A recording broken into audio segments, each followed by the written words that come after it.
Welcome back to another episode of the Lisbon Sessions. In this episode, Susana Young gives an insight into the current state of the Golden Visa market. Hi, good morning everybody, and welcome to another season of the popular Lisbon Sessions. I am in a beautiful Lisbon morning. The croissants and the pastel de natas are beginning to be delivered to the little patisseries and the trattorias. Oh, that's Italy, but I don't know what they call them over here. Delighted to have Susana Young back from the Golden Portugal. Susana was a guest, I think, back on season 1. Yep, thanks for having me again. All the way back at the Epic Sana, when we were being lazy and we were sitting, we thought we'd get out and get a bit of fresh air today. This is being recorded on, what date are we on?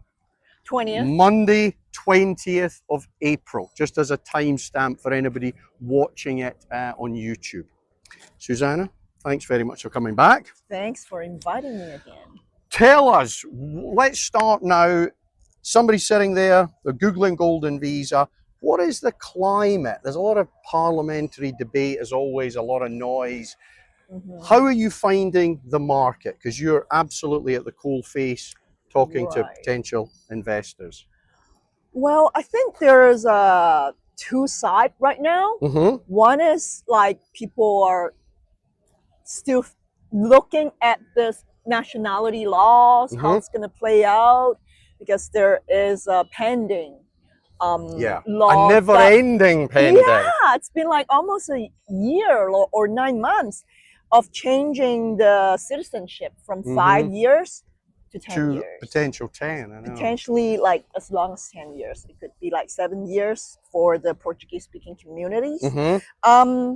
Yes, but then there is also another side where, like, you know, the chaotic world that we're living in, and also the safety and security of Portugal that could give clients, because like maybe a year back, people are really interested in the Dubai residency where they can buy property, but that bubble kind of bursted with the Iran war and so on.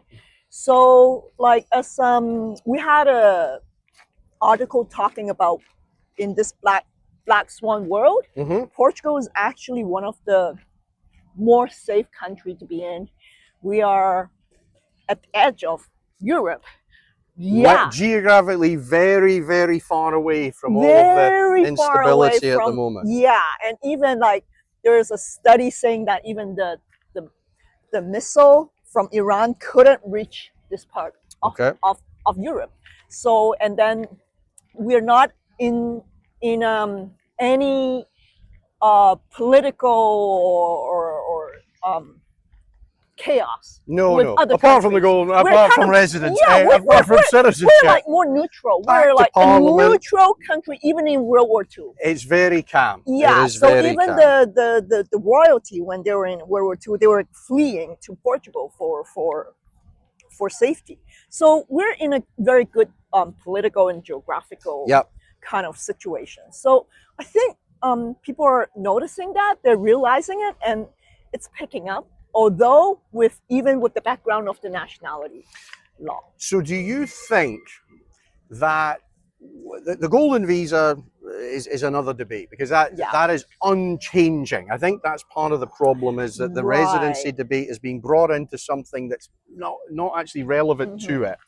Do you think the noise, so you've got a lot of people from different areas, whether it be instability in the Middle Eastern region or dissatisfaction in the US, potentially with current administration, etc., etc. So people running towards a solution, but do you think that noise of the parliamentary debate, the instability among citizenship, do you think when they're all sort of running here, it's far too much and it's putting them off? Or do you think that the desire to come to Portugal and the attraction of Portugal is winning? I think they were they were waiting to see how it settles with the nationality law, but I think a lot of people are not waiting any longer. Because I would agree with you. Yeah, because first of all, as you said, the Golden Visa hasn't changed at all. So any regulations of that still maintains. So like the low stay requirements still maintained, the investments still maintained. Same. The only difference is at the end of 5 years, instead of going straight to citizenship application, clients can now move on to PR, permanent residence. Yep. And actually, after that, they could pull out their investment and keep the low stay requirement as well for the Golden Visa PR. There's a specific type of PR. So the investment part falls away. They can requirement exit. falls away. Yeah, and then they could actually, from the first card, they can live here, work here, get their health insurance, education, everything just like a citizen. And from year 5, they just go on to permanent residency, and the stay requirement is just 35 days per 5 years, so it's very manageable. And then they just eventually get their citizenship. A lot of the people getting the Golden Visa, they say some of them are not even really, oh yeah, that's fine, just I'm more interested in the resident. If the applicants, they have a strong passport themselves. Yep. They're not really into hurrying up to get a second passport. Yes. The EU residency, it's much more valuable to them. Yeah. Because they could travel around the world with their own passport anyway. I agree. There is a distinction between sort of strong passport, weak passport. If you come from a country that's got a strong passport, you've already got that passport, that ability to move around. The residency is the key. The ability to reside in Portugal and get away from whatever situation you're dissatisfied or you feel unsafe. And whereas I do understand there are another sort of cohort of passports that are not fantastic to travel with, visa restrictions, things like that, whereby people would be more inclined to look at the citizenship angle, saying, well, it's going to be another X number of years for a passport. You could go straight into getting a second passport for some other countries, like the Caribbean. But do you really want to do that? Are you gonna? Is that a place that really you get a passport and you can use it and you could actually live there? Not really, but Portugal still remains like the only EU country where you don't need to live there and eventually get the citizenship. So that doesn't go away, but the wait could be longer.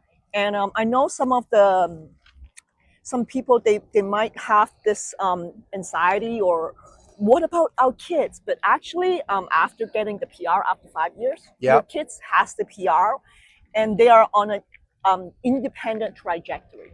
They could get the citizenship at the end of like 10 years. And that's powerful. That really is. Yeah. And when I compare, because we also do other like countries GV, but when you compare with like Greece or other country, this advantage is really unbeatable. It is strong. I mean, I agree with, I completely agree with you when I think world events and the desire of people to move is outweighing any of the little parliamentary debates here with citizenship. We had a client from a certain area of the world.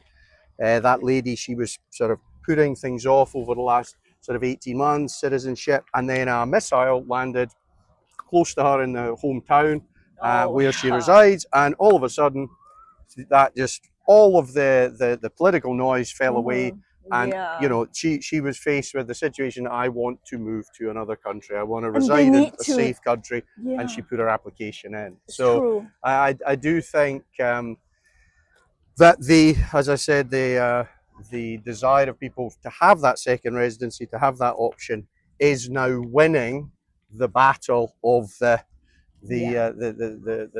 sort of debates surrounding citizenship. Yes. I think especially for people who are considering doing the Portugal Golden Visa now, they should like really weigh it. And there's really no argument of delaying, because the longer you kind of delay, the longer you will get your second passport. And sometimes if the program get more restrictive, or if it closes, that it's gone.